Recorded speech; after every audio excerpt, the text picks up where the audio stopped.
Peace, family. Vicki Dillard here for African Diaspora News Channel. Thank you so much for tuning in. Did you know we have our own app? Yes, yes, yes, yes, yes, yes, yes, beloved. We're expanding our voice, we're growing, and you can help us grow even more expeditiously when you subscribe. So be sure to check out African Diaspora News Channel's app, beloved. Tell all of your friends and family to subscribe. Family, we are a counter voice to the voice of the oppressive class. And so when you subscribe, when you join, when you tell others to do that, you strengthen your own voice and your own issues. And for that, we say thank you so very much. Family, you all know that I have constantly been discussing all of these very powerful, small, and really secretive councils, meetings, and organizations that meet to discuss world events and to shape world events. Now, even though when I'm saying that they're secretive, they do a lot of their work in secret without using media and other public venues. But to be honest, sometimes they're operating. Have you ever heard the phrase hidden in plain sight? Sometimes it can be right there before your face, but because they know because of how they're cloaked, they know that the public won't actually engage in certain conversations because they try to make them so complex and they try to obfuscate issues to where you're turned off and you don't even engage in the first place. And it's about the business of the world and seeing that we're the original people. Global issues are our business, if you ask me. Well, I want you to watch this very, very brief clip. It's just only a few seconds here of two different experts here that were talking at the Atlantic Council about this upcoming conference known as COP28. Watch this. Out again on large investments unless we kind of figure out and those that have capital can understand these nuances. Yes.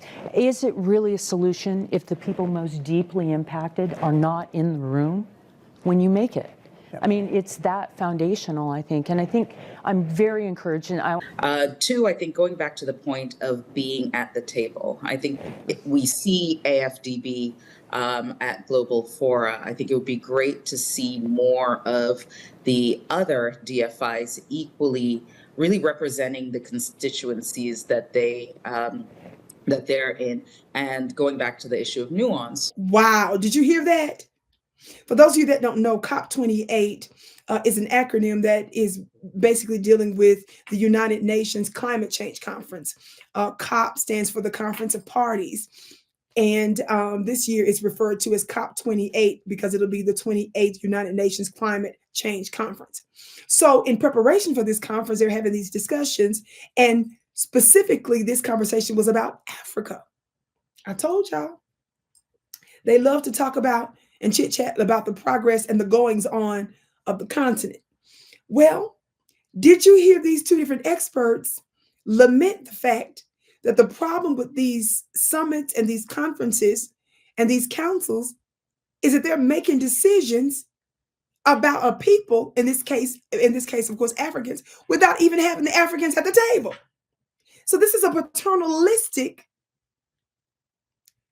relationship that the colonialist powers have, where they're going to have conversations, which we know this is how they've operated for centuries. Hello, Berlin Conference, when they chopped up the whole continent. So we've got to be aware of what's going on, is that they're having these secretive conversations about the direction and what needs to happen with these African nations without even having the African nations there. And then they come up with so-called solutions where they're telling you what you're going to do without listening to the people that it directly affects. And let me tell you something. This is the reason why the powers that shouldn't be are nervous and upset about the rise of the areas like the Sahel, when because the leadership is changing. They don't have folks in there like Bazoum that's a puppet for France and so many other African leaders that are the puppet for the United States and other Western countries. When you have somebody that's really about the business and the heart of the people, you are dangerous to the powers that shouldn't be, because they can't control you. And you're not moved by selfish greed and selfish interest, thus corruption. So you have two different experts saying, what in the world? How are you going to be discussing these things and you don't even have the very people that it affects at the table? When you start to assert yourself, with the rise of BRICS and others,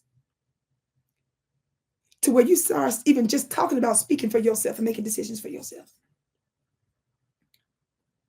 It is a distressing thing, because before there's actually results and development in industry and the manifestation of what you desire, the talk of it, even the conversation about you being there, they know you're going to come to the right conclusion.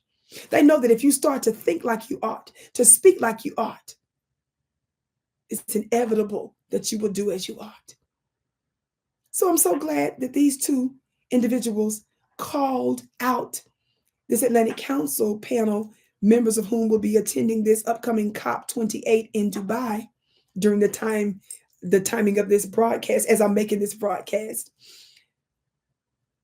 Because we have something to say about the way the world events are. And besides that, African nations are the least responsible for the negative effects in climate change.